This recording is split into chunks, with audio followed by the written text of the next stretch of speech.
Hello student, I am Rajni Gupta. Welcome to science solution. आज हम पढ़ेंगे क्लास 7 साइंस का 13वां चैप्टर, जिसका नाम है गति एवं समय। तो बच्चों, इस पार्ट में हम पढ़ेंगे ग्राफ के बारे में, दूरी समय ग्राफ, चाल और चाल कहते किसे हैं, इन सब बातों की चर्चा हम इस पार्ट में करेंगे। तो बच्चों, आपने देखा होगा किसी वस्तु की जो गति होती है, कभी कभी सरल रेखा के वृत्ताकार भी हो सकती है ना। और या फिर आवर्ती, मतलब आवर्ती इधर से गई और फिर इधर वापस, तो आवर्ती भी होती है। ये गतियाँ आपने 6 क्लास में पढ़ी होंगी। तो वर्तुल या आवर्ती, इसमें कुछ उदाहरण भी हैं बच्चों गति के। मार्च पास्ट करते हुए सैनिक की गति कैसी होगी? सरल रेखा के वर्तुल होगी कि आवर्ती होगी? है ना। तो ना वर्तुल होगी ना आवर्ती होगी, ये कैसी होगी? सरल रेखा के अनुदिश सीधी होगी, है ना। सीधी सड़क पर चलती बैलगाड़ी, वो भी सीधी रेखा में चलेगी। दौड़ते समय धावक के हाथों की गति कैसी होगी? आवर्ती गति होगी, मतलब हाथ आगे पीछे जाता है। चलते हुए साइकिल के पैडल की गति कैसी होगी? वर्तुल होगी, क्योंकि जो पैडल है वो कैसे घूमता है? गोल घूमता है। सूर्य के चारों ओर पृथ्वी की गति, तो पृथ्वी की गति भी अपन को पता है कैसी होगी? वर्तुल होगी। झूले की गति आवर्ती होगी। लोलक की गति आवर्ती होगी, झूला आगे आता है फिर पीछे जाता है। तो बच्चों, ये गतियाँ अपन ने पढ़ी हैं। लेकिन ये गतियाँ में अपन देखते हैं कि हम ये कैसे पता करेंगे, जब गति कर रहा है, जब कोई दो गाड़ियाँ गति कर रही हैं, तो किसकी गति धीमी है और किसकी गति तेज है। तो ये अपन कैसे पता चलेंगे? तो अपन इस पर चर्चा करते हैं, मंद और तीव्र। तो कभी कभी आपने देखा होगा कुछ वाहन अन्य वाहनों की तुलना में अधिक तीव्र गति करते हैं, कुछ धीमी गति करते हैं ना। तो इसको अपन कैसे पता चले कौन सा वाहन सबसे तीव्र गति कर रहा है या कौन सा सबसे मध्य गति कर रहा है? तो इसमें चित्र दिख रहा है बच्चों, दो चित्र दिख रहे हैं। एक चित्र में जो कार की गति दिख रही है और दूसरे चित्र में इन्हीं कार की गति ये दिख रही है। तो अपन पता कर सकते हैं कौन सी कार तेज चल रही है इसमें। देखो, इसमें ये ग्रीन कलर की कार थोड़ी बीच में थी और इसमें ग्रीन कलर की कार थोड़ी आगे हो गई, तो मतलब ग्रीन कलर की जो कार है वो तेज चल रही है।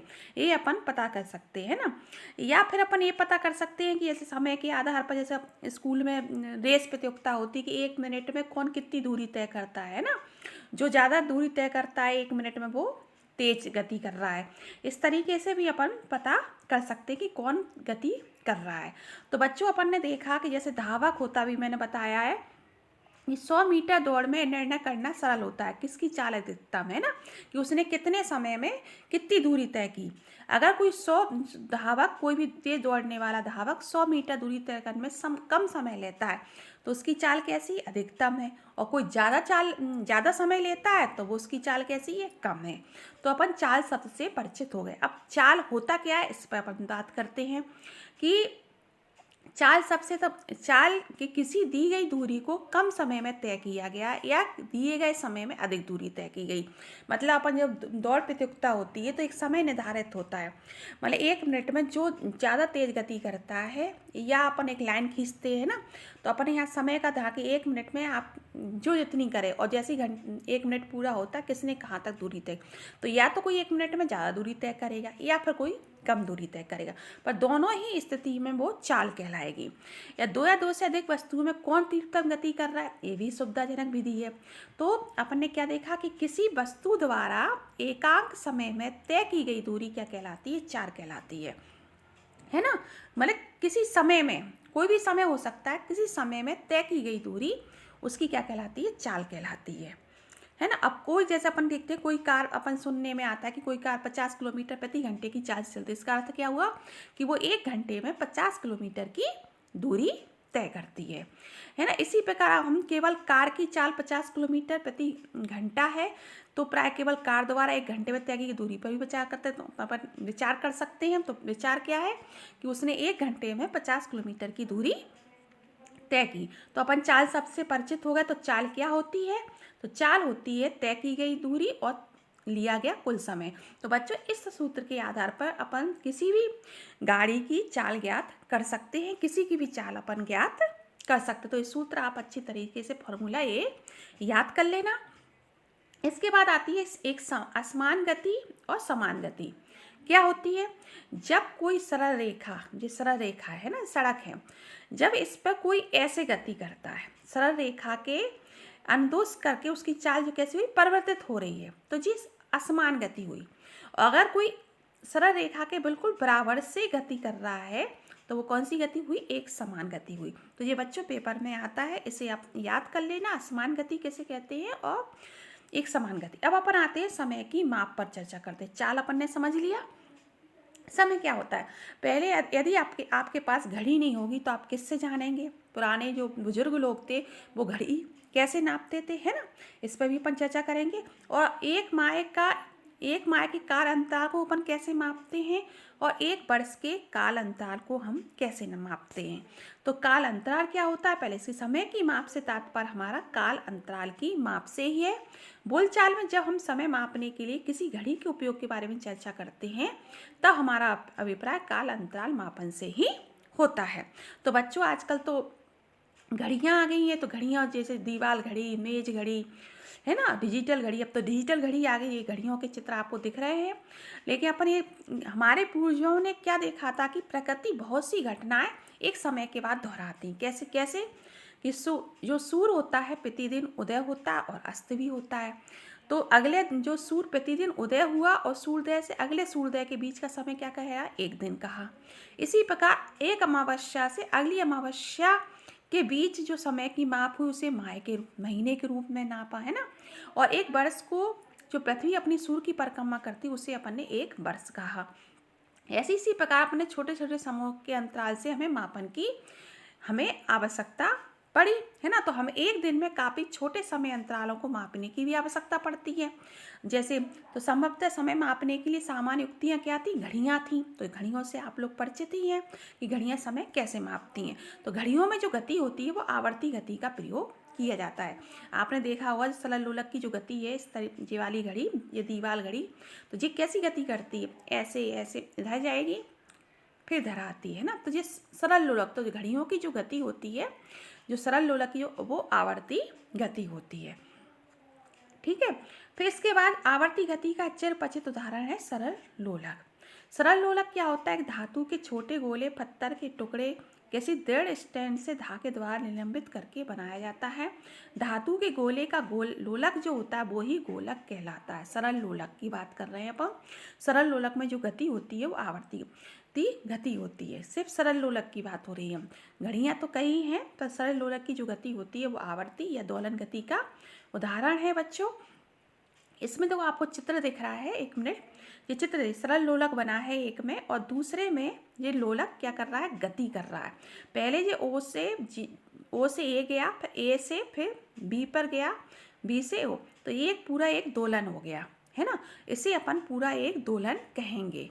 मतलब अपन देखो कि जब लोलक अपनी माध्य स्थिति से ओ से प्रारंभ करते ए, फिर ए से बी और फिर बी से वापस ओ पर आता है तो पूरा एक दोलन होता है, ठीक है। एक दोलन आपको समझ में आ गया होगा। अब एक दोलन करने में जितना समय लगता है बच्चों वो उसका क्या कहलाता है, आवर्तकाल कहलाता है। तो ये प्रश्न बहुत आता है कि सरल लोलक को एक दोलन पूरा करने में कितना समय लगता है, उसे अपन सरल लोलक का आवर्तकाल कहते हैं। तो इसका एक प्रश्न भी बहुत आता है, तो इसको अपन सीखेंगे कि जैसे अपन ने देखा कि ये प्रश्न है यहाँ पर कि लोलक द्वारा 20 दोलन पूरा करने में अपन को समय ज्ञात करना है, और जैसे 20 दोलन को पूरा करने में लगा समय जो होता है उसे अपन 20 से भाग दे देंगे तो अपन को क्या हो जाएगा, लोलक का आवर्तकाल ज्ञात हो जाएगा। पर इसमें समय नहीं दिया, अपन इसको आगे देखते हैं। जैसे डोरी की जो लंबाई है 100 सेंटीमीटर, जिससे अपन ने लोलक को लटका दिया, पहले चित्र बताया था। अब अपन नापेंगे, अपन ने 20 दोलन की करा तो 20 दोलन में मान लो उसे समय लगा 42 सेकेंड, है ना। तो 42 सेकेंड लगा, तो कैसे आया जे कि अपन ने पढ़ा ना, जैसे करेंगे कि 20 दोलनों, मतलब 20 दोलनों के लिए लिया गया समय कितना है, 42 सेकेंड। तो इसका आवर्तकाल कितना होगा, तो इसने क्या कर दिया, भाग दे दिया। अपन ने पढ़ा था ना 20 जो दोलन में अपन क्या कर देंगे, भाग देंगे, है ना।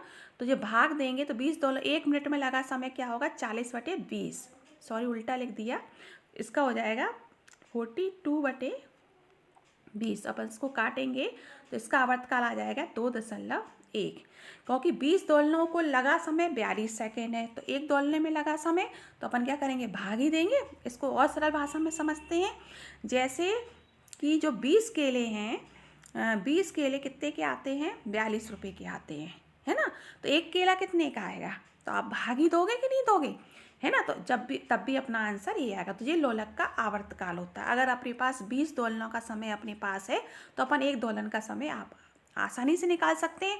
तो कभी कभी प्रश्न ऐसे भी आ सकता है कि एक दोलन को लगने में समय कितना लगा, और कभी कभी ऐसे भी आ सकता है कि सरल लोलक का आवर्तकाल ज्ञात कीजिए।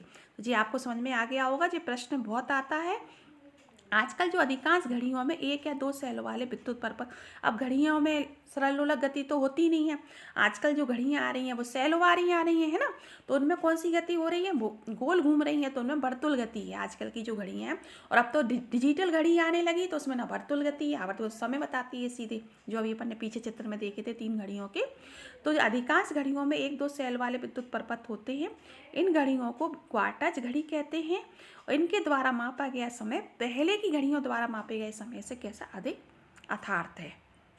ठीक है, अपन बात करेंगे समय और चाल के मात्रक की बात। ये भी पेपर में बहुत आता है कि समय का जो मात्रक होता है सेकंड होता है, इसे एस से प्रदर्शित करते हैं। समय के जो बड़े मात्रक होते हैं मिनट और घंटा होते हैं, है ना। चाल को अपन ने पढ़ा, चाल बराबर दूरी बटे समय, तो इसका जो मात्रक होता है मीटर प्रति सेकंड होता है। ठीक है, इसके बाद इस खोज के विषय में रोचक कहानी, लोलक का आवर्तकाल नहीं है। तो आपने सुप्रसिद्ध गैलियो का नाम सुना हो। कहा जाता है कि एक बार गैलियो गिरजाघर में बैठे थे। उन्होंने देखा जंजीर पर लटका हुआ कोई लैंप एक ओर से दूसरी ओर धीमी गति जा रहा। उन्हें यह पाकर आश्चर्य हुआ कि लैंप के एक दोलन पूरा करने के अंतराल में उसकी धड़कन की संख्या हर बार समान होती थी, है ना। धड़कन की संख्या मतलब जो नब्ज है 1 मिनट में कितनी बार, 72 बार धड़कती है ना। तो गैलियो ने अपने टेस्ट को सत्यापित करने के लिए विभिन्न जो लोलक थे उनके साथ प्रयोग किया। तो उन्होंने पाया किसी दी गई लंबाई का जो लोलक होता है सदैव एक दोलन पूरा करने में समान समय लेता है। इस प्रकार जब गैलियो ने अपना काम किया, फिर उन्होंने बताया कि कमानी युक्त घड़ियाँ और कलाई की घड़ियाँ लोलक युक्त घड़ियों का ही परिष्कृत रूप है जो आजकल चल रही हैं। तो अपन ने देखा कि 1 सेकंड का जो काल अंतराल कितना छोटा बड़ा होता है। जोर से अगर अपन 2001 पुकारने में लगा समय 1 सेकंड होता है, तो 2000 से 2010 तक जोर जोर से गिनने में अपन पता कर सकते हैं अपन को कितना समय लगा। तो ये अपन कर सकते हैं। इस प्रकार अपन आवर्तकाल की बात। बच्चों अब अपन आते हैं नई धूप घड़ी के बारे में। जो धूप घड़ी है ये जंतर मंतर नई दिल्ली में धूप घड़ी है। पहले रेत घड़ी भी चलती थी, जल घड़ी भी चलती थी समय ज्ञात करने के लिए। तो एक प्रश्न आता है कि समय नापने के लिए प्राचीन काल में किन पद्धतियों का प्रयोग होता था। तो धूप घड़ी का होता था, रेत घड़ी का प्रयोग होता था, जल घड़ी का प्रयोग होता था।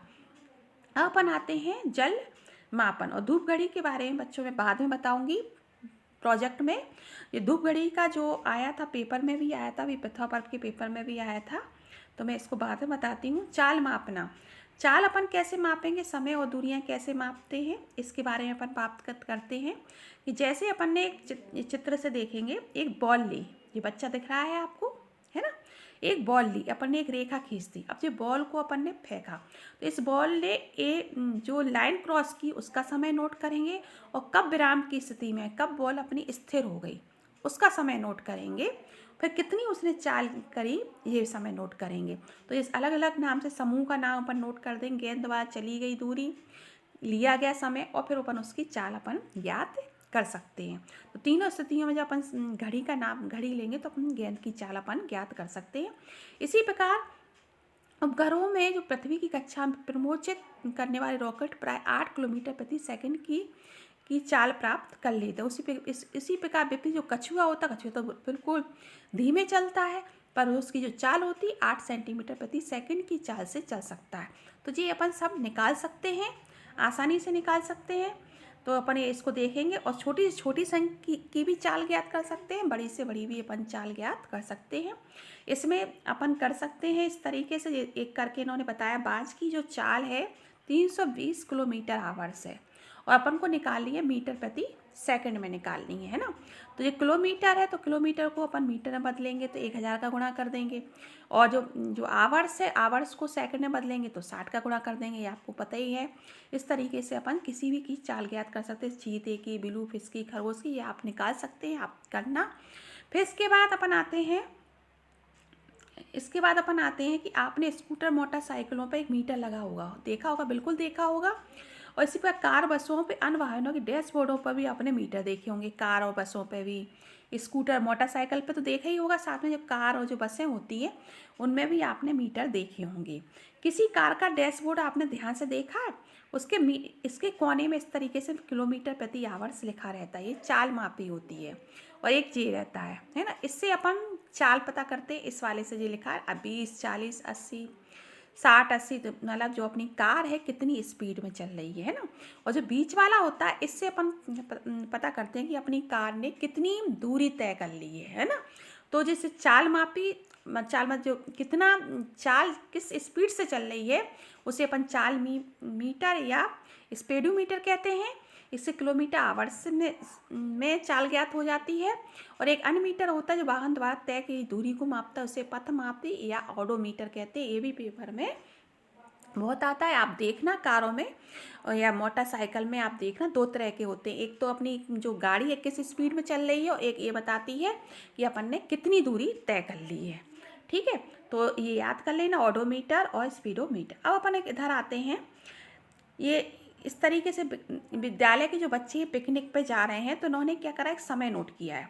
यात्रा के विभिन्न समूहों पर पथमापी के पाठ्यक्रम, जैसे 8 बजे उसने शुरुआत में अपन ने उसका जो अपनी कार है, बस है, उसका अपन ने पाठ्यांक लिया, इतनी उसने तय की, मतलब 0 किलोमीटर। फिर उसने 8:30 पर कहा, 8:30 पर इतना, फिर 9 बजे, फिर 9:30 बजे, फिर 10 बजे। अपन ने देखा उसने इस तरीके से समय 8:30 बजे 20 किलोमीटर, 9 बजे 40, 9:30 बजे 60, 10 बजे 80, इस तरीके से अपन ने प्राप्त किया कि किसी बस ने कितने बजे कितनी दूरी तय की। ठीक है, इसी प्रकार अपन ये देखेंगे। अब अपन बात करते हैं दूरी समय ग्राफ की बात करते हैं। दूरी समय ग्राफ होता क्या है, आपने देखा होगा, जो ग्राफ होते हैं जो अपनी समाचार पत्र, पत्रिकाएं आदि सूचनाओं को रोचक बनाने के लिए उन्हें भिन्न प्रकार के ग्राफों के रूप में प्रस्तुत करते हैं। माने समाचार पत्र को, पत्रिकाएं आदि सूचनाओं को रोचक बनाने के लिए भिन्न प्रकार के ग्राफों के रूप में प्रस्तुत करते हैं। ग्राफ कई प्रकार के होते हैं, एक स्तंभ ग्राफ होता है, एक पाई चित्र होता है। मैं अभी ये चित्र में बताती हूँ आपको। ये स्तंभ ग्राफ का उदाहरण है, ये भी ग्राफ ही है, किसी टीम द्वारा प्रत्येक ओवर में चले रनों को दर्शा रहा है। ये स्तंभ ग्राफ बच्चों ये पेपर में आते हैं। ये स्तंभ ग्राफ एक जो वायु का संगठन दर्शाता है, वो वृत्तारेख है ना। फिर इसके बाद है अगला, नेक्स्ट है अपना ये रेखा ग्राफ है। तो रेखा ग्राफ क्या होता है, ये नीचे वाला जो चित्र रेखा ग्राफ है, तो दूरी से समय जो ग्राफ को मोस्टली रेखा ग्राफ द्वारा ही दर्शाया जाता है। तो दूरी समय ग्राफ की अपन बात कर रहे हैं, या दूरी की बात हो रही है, चाल की बात हो रही, तो दूरी को हम मोस्टली रेखा ग्राफ द्वारा ही निरूपित करते हैं। रेखा ग्राफ इस तरीके से बनता है, किसी बच्चे की आयु भार को दर्शाता रेखा ग्राफ। फिर अब इसको बनाते कहते हैं, इस पर डिस्कस करते हैं। तो अपन एक ग्राफ पेपर लेंगे, जो बच्चों आपने देखा होगा इस तरीके का ग्राफ पेपर कॉपियों में पीछे लगा रहता है। तो ग्राफ पेपर लेंगे तो अपन एक लाइन खींचेंगे, XOX, और एक YOY लिखेंगे, है ना, YOY ऐसी लाइन खींचेंगे। फिर अपन क्या करेंगे, उसके जो बीच का जो मूल बिंदु होता है वो कहलाता है XOS YO के बीच।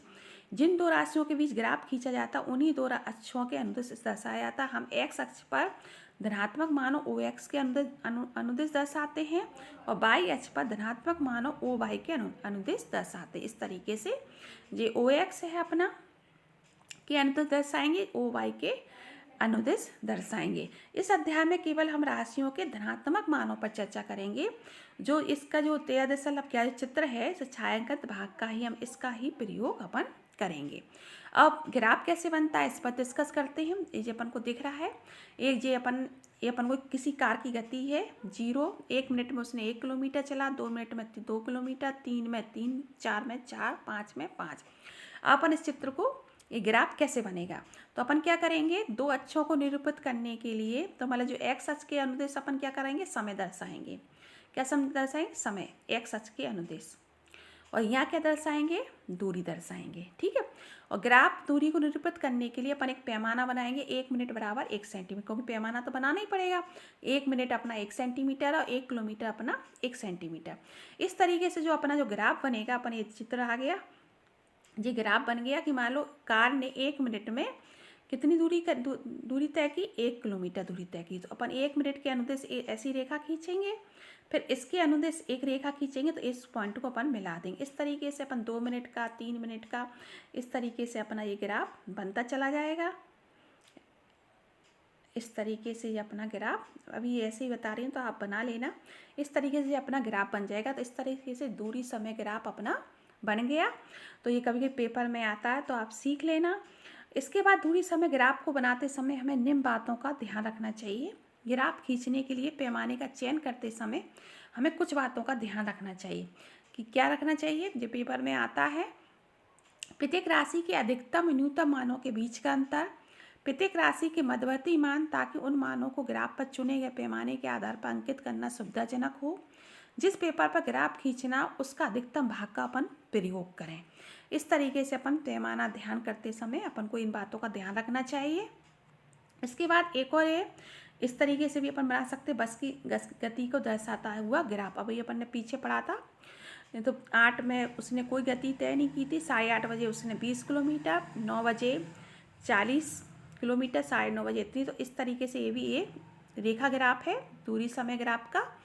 अब कभी कभी क्या होता है, इस तरीके से अब अपन को बीच का समय ज्ञात करना है कि उसने 8, 8:15 कितनी दूरी तय की है ना इधर, या 8:45 बजे कितनी दूरी तय की, या अपन ने 9:15 पे कितनी दूरी की। तो ये सब अपन दूरी समय ग्राफ से ही पता कर सकते हैं।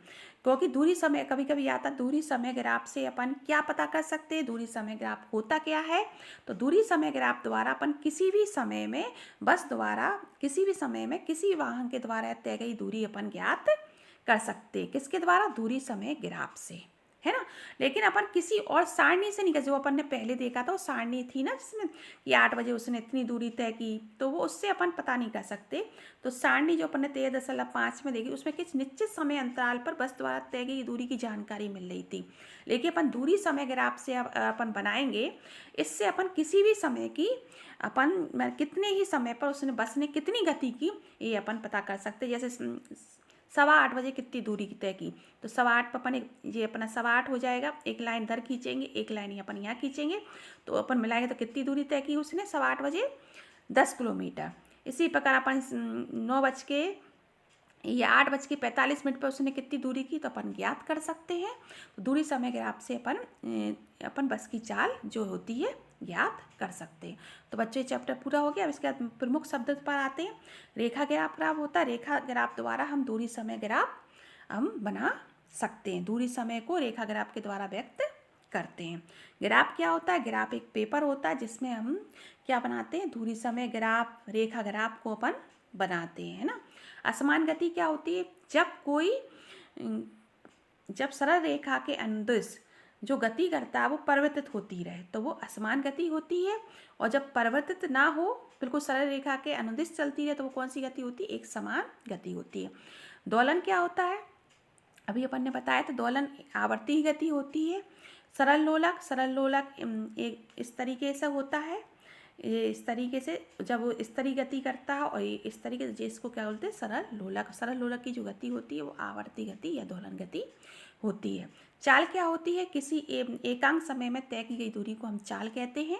आवर्तकाल क्या होता है, आवर्तकाल अपन ने पढ़ा ही था, 1 मिनट को तय करने में जो एक दोलन को करने में जो समय लगता है वो उसका क्या कहलाता है, आवर्तकाल। मतलब एक दोलन करने में जितना समय लगे वो उसका क्या कहलाता है, आवर्तकाल कहलाता है। तो बच्चों 2 तरह से प्रश्न आता है, आवर्तकाल ज्ञात कीजिए, या ऐसे भी आ सकता है कि एक दोलन में लगा समय ज्ञात कीजिए।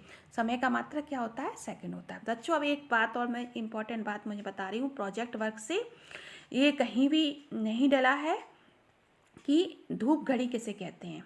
इसको मुझे बताना बहुत ज़रूरी लगा, इसलिए मैं इससे बता रही हूँ कि धूप घड़ी से अपन जो प्राचीन पूर्वज जो लोग थे, अपन धूप घड़ी से भी समय को अपन ज्ञात कर सकते हैं। इसे बनाते कैसे, इस पर अपन इधर चर्चा करेंगे 2 मिनट। तो अपन क्या करेंगे, ये सबसे पहले अपन एटलस की सहायता से अपने शहर का क्या लेंगे, अक्षांश लेंगे, ग्लोब से लेंगे। फिर एक गत्ते का त्रिभुजा का टुकड़ा लेंगे, दिख रहा है ना त्रिभुजा टुकड़ा, एक लेंगे त्रिभुजा का ट्राइंगल टुकड़ा लेंगे, उसका एक कोण अक्षांश के स्थान के बराबर होना चाहिए, बराबर हो रहा है अपना। और दूसरा जो कोण होना चाहिए समकोण होना चाहिए, जिसे अपन कहेंगे नॉर्मोन, है ना। और किसी वृत्ताकार बोर्ड पर इसको अपन व्यास के अनुदिश ऊर्ध्वाधर जड़ देंगे, इस तरीके से जड़ देंगे अपन, है ना, जड़ देंगे। इस तरीके से अपनी ये धूप घड़ी तैयार हो गई। अब अपन ऐसा खुला स्थान देखेंगे जहाँ धूप बहुत आती हो, वहाँ इसको अपन रखेंगे।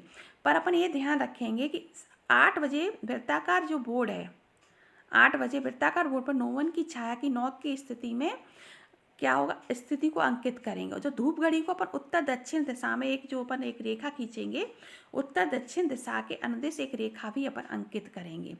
उसके अनुसार धूप में धूप घड़ी रखेंगे। दिन के समय जितना जल्दी संभव हो सके मान लेंगे कि मान लो 8 बजे वृत्ताकार बोर्ड पर नोमोन की जो छाया की नोक की स्थिति अपन अंकित करेंगे, इधर अंकित करेंगे। उसके बाद क्या होगा, प्रत्येक बिंदु को नौमोन के आधार पर बिंदु से मिलाने वाली जो रेखाएं खींची है, जिस पर उस स्थान का अक्षांश कोण बना है, इन रेखाओं को वृत्ताकार बोर्ड पर उसकी परिधि तक बढ़ाइए। आप इस धूप घड़ी का प्रयोग अपने स्थान पर दिन का समय ज्ञात करने के लिए कर सकते हैं।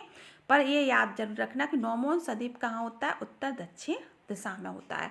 तो बच्चों ये पेपर में अभी प्रथमा पर्व के पेपर में आया था कि धूप घड़ी क्या होती है, तो ये इसलिए मैंने आपको बताया। अब ये चैप्टर पूरा हो गया। अगर आपको कोई भी चीज़ अगर आपको समझ में नहीं आया या कोई भी प्रश्न आपको समझ में नहीं आया, कोई शब्द समझ में नहीं आया, उसे कमेंट सेक्शन में लिखना। मैं सभी के प्रश्नों का उत्तर दूंगी। और अगर आपने मेरे चैनल को सब्सक्राइब नहीं किया तो बिल्कुल कीजिएगा, जिससे आने वाले वीडियो के नोटिफिकेशन समय पर मिलते रहें। शेयर करें, लाइक करें। नेक्स्ट वीडियो में मिलते हैं। धन्यवाद।